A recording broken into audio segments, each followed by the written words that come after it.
Hi all. Everything in my video is pulled from the public domain, and I am using them under the Fair Use, Fair Dealings guidelines. Everything I say is my own opinion. You should look into this information for yourselves, but I'm pretty sure I'm right. Good morning, everybody.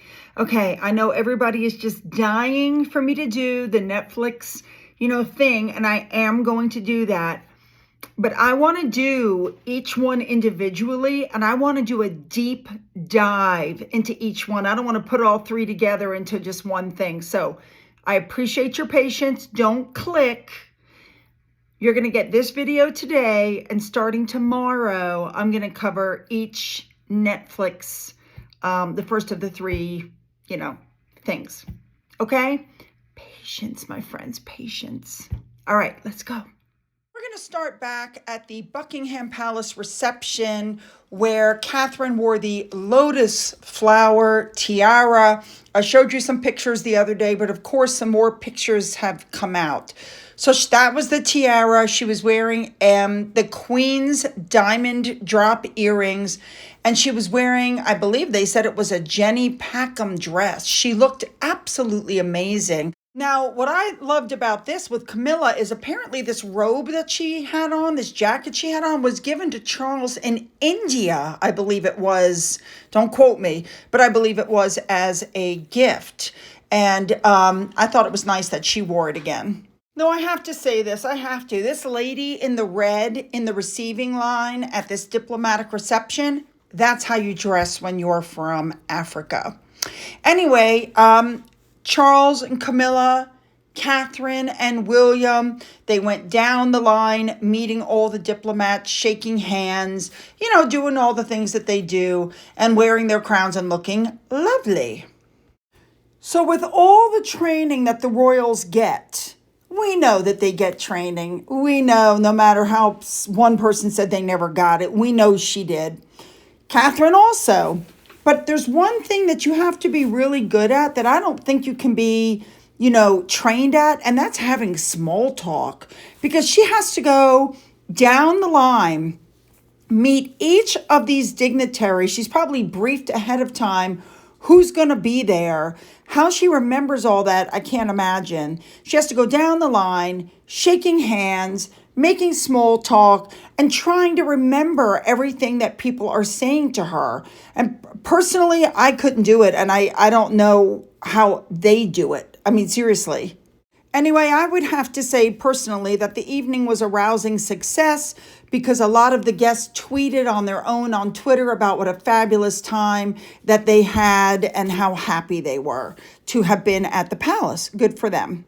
Now, moving on, the other day, the president of City and Guilds, who happens to be Princess Anne, presented 46 UK organizations with the Princess Royal Training Awards during a ceremony at the Banqueting House, recognizing their outstanding commitment to workplace training and development.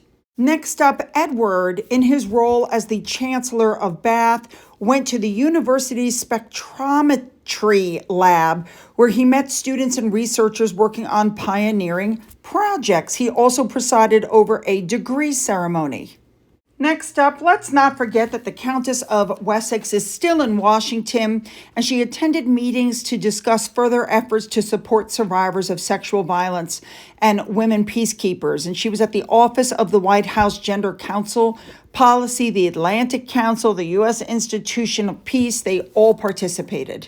Next up, to mark the 100th anniversary of the Good Housekeeping magazine, Queen Consort, Princess of Wales, Princess Royal, the Countess of Wessex, the Duchess of Gloucester, and Princess Alexandra all contributed to a special issue highlighting some of the most important, things for them. And of course, Camilla was on the cover.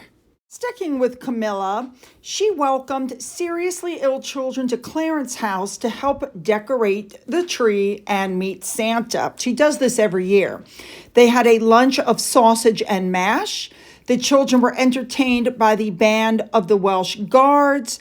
They had a surprise appearance from Santa, and they even got to meet a reindeer. Dancer and Blitzen supposedly was there. Wow. It looks like everybody had a great time. The one question that pops into my mind is where in the heck do you find live reindeer in the middle of the UK? Where, where do you find them? I'm not trying to be smart. Those are real reindeer. Look at that. Those are not just, you know, call them does here or bulls or whatever. Those are real reindeer. My God. All right. Well, look, everybody had a great time and Camilla looked lovely. All right. Let's move on now to our next story. All right. To round out the royals, King Charles had an audience with His Excellency Mr. Vikram. I can't pronounce it. I'm sorry. Who's the High Commissioner for the Republic of India. And an audience with, once again, I'm not even going to try, no offense intended, the ambassador from the Republic of Lithuania. All right, I've already let you guys know that David and Victoria Beckham turned down the invitation to appear in the Netflix documentary. It would appear that Elton John, Oprah, Edward Enninful, who's the editor of Vogue, and the Obamas also turned down the chance to appear. Figures. You know, people are saying that Harry and Meghan have lost all credibility because the documentary they already know is going to be basically a rerun of the Oprah show, and it's just going to be vindictive, and it's going to be the exact same story over and over, maybe with just a little bit more embellishment. We all know that had they been given the half in, half out life they wanted, none of this would have happened.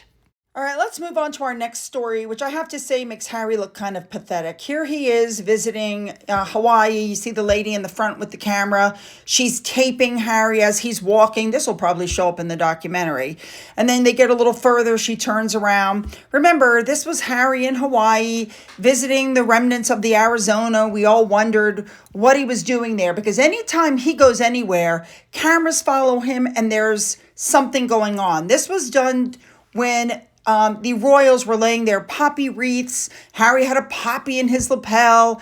Here's a few photos that were taken off the Archewell site. Everybody was like, really? So instead of taking Meghan this time and trampling over American graves, he goes to Hawaii by himself and tries to make it look like he's part of the United States Armed Forces. No, I'm not kidding. I mean, look at this picture.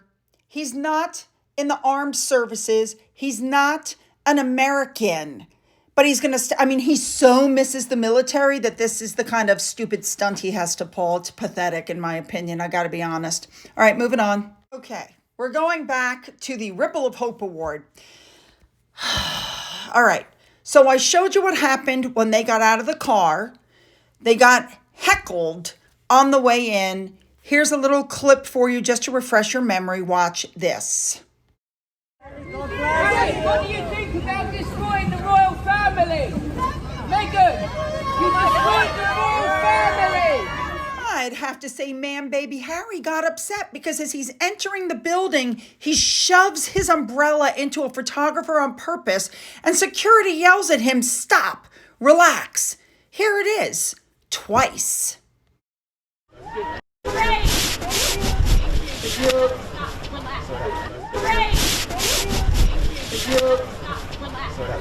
So, of course, she had to copy Kate and wear something of Diana's. And so she put on Diana's, ring that she got after her divorce from Charles. Gayle King was there in this neon green outfit. Let me show you what I think, though, was very interesting. The male writer Jan Moore asked Gayle King if she thinks the British royal family is racist. And her response was, and I'm quoting, "No, I do not, and neither do they," meaning the Sussexes. Are you kidding me? You know, Piers Morgan was talking to some people and he told them what they said and their mouths dropped. Watch this. Gayle King, their friend, Oprah's best friend, was there last night, and Jan Moore of the Daily Mail asked her, are the royal family racist? And Gayle King said no, and they don't think they are either, talking about the Sussexes. So I'm not quite sure what you mean, talking about the Sussexes. So I'm not quite... Personally, I think Gayle King is looking for an invitation to the coronation. That also could be part of the 2023 reconciliation plan. Anyway, also, as Harry and Meghan were walking in, there were some reporters there asking some really tough questions, which they were ignoring. Listen to this. you putting money before family? Are you putting money before family? So many questions. So Harry and Meghan walk inside and find their seats. Watch this.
Tell you, if I paid $1 million to sit at that head table, notice where they were put.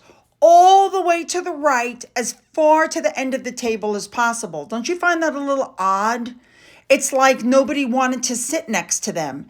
It's the weirdest thing I've ever seen. And by the way, Harry, you are definitely going bald. Accept it. The president of Ukraine gave a speech that was pre-taped. Thank God he didn't have to deal with Harry or Meghan. Then it was Harry and Meghan's turn. They get up on the stage. Here's a little smidge for you to listen to. It was supposed to be joke, but whatever. Actually, to be honest with you, Kerry, I actually thought we were just going on date night, so I found it quite weird that we're sharing the room with 1,500 people. I mean, we don't get out much because our kids are so small and young, so this is completely unexpected. But it's nice to share date night with all of you. Thank you for coming. Thank you for bringing me on this very special date night. They don't get away from their kids much. They were away from their kids for almost a month when the Queen died. And every time they fly somewhere, they don't take the kids with them. What the hell is this man talking about? I can't even. All right, let's move on now. Now, of course, when Meghan spoke, she brought up her suicidal tendencies and that they want to be advocates of healing. And there's going to be this is a new beginning, and we're going to sweep down the walls of oppression. Blah, blah, blah. How can you be advocates of healing when you attack your family every other day? So they gift Harry with something. What do they gift him with? A picture of his mother. Like, because of course she doesn't have any. You know, when you look at this picture really close up, it looks like what happened with William and Catherine. Looks like people are behind a fence. They're fenced in. They're oppressed. And she's just waving at them. I like this picture better. You'll be interesting to know that earlier in the night, people who had paid at least £4,000 each to attend a pre-dinner VIP cocktail party were very disappointed because Meghan and Harry didn't show up. They were told that they were going to be showing up. They were told not to look directly at them, and then they just didn't show. And then at the end of the night, there apparently was a silent auction, and people were going through, and there were signed guitars from Ed Sheeran and Taylor Swift and all these people, and they were looking for something that had been donated by the Sussexes, and there was nothing. Now, of course, a blind item dropped that said that show last night was going to make up an award for Harry and Meghan and present it to them. But the couple much preferred being flown on a private jet across the country, and they were hosted in a $10,000 a night rental. So, yeah, that's where the money went that people paid to go there. By the way, in case you didn't catch it, they have set something up like they did with the NAACP. So every year, Meghan can dress up, go, and give an award to somebody. I'm not kidding. Now, as I mentioned Piers before, he had somebody on his show that I actually really liked. She made a lot of sense. Listen to this. Okay, Esther. They actually won an award for fighting structural racism. They did. Because that's how I like my racism, structured and structured and racist. Anyway, but I think the point is that they literally have done nothing for people of color, for instance. So I don't understand this idea that they're winning an award to combat racism. What have they done to fight racism? They're in America. I just think that they embody everything that's toxic about this country and our conversation around race. I don't want to live in a country where I can accuse someone of being racist towards me and they can't defend themselves, which is exactly what Meghan and Harry are doing. And they're doing it knowing that the royal family won't fight back. So I think the best thing to do would be to ignore them, because I don't feel comfortable leveling allegations at racism at someone who can't defend While themselves. all of this is going on, one of the aides who said they were bullied by Harry and Meghan are asking Buckingham Palace to release them from the non-disclosure agreement that they signed. They want the non-disclosure gone because they're concerned that if they talk, they'll be sued, and they would be sued. Are you kidding? Harry and Meghan would jump all over that. I'm still noticing that they have not sued Valentine Lowe or Tom Bauer. Yeah, you can't sue when it's the truth. Now, I have a feeling that Meghan once again attempted to dress like Diana or Catherine. The gown looked a lot like Catherine's, but here's Diana. If you take the buttons off, that almost looks like what she was wearing as well. That's just creepy.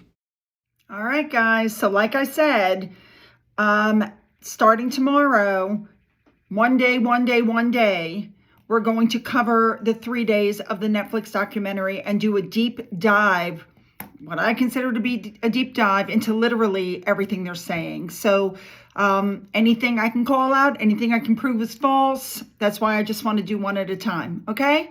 So hit that subscribe button because you know you want to. Go ahead, hit the button. Just hit the button. And don't forget to put the settings on all notifications. So if I schedule a live or something, you'll know about it, okay? Don't forget that up in the description box, you'll see links to my Twitter, my Getter, my Rumble, my email, and my Patreon. Make sure you have them so that if for whatever reason my channel goes down, you guys will know where to find me. If you've donated to my coffee fund through the thanks button or just through the coffee fund link, thank you so much. And as always, you guys, have a great day.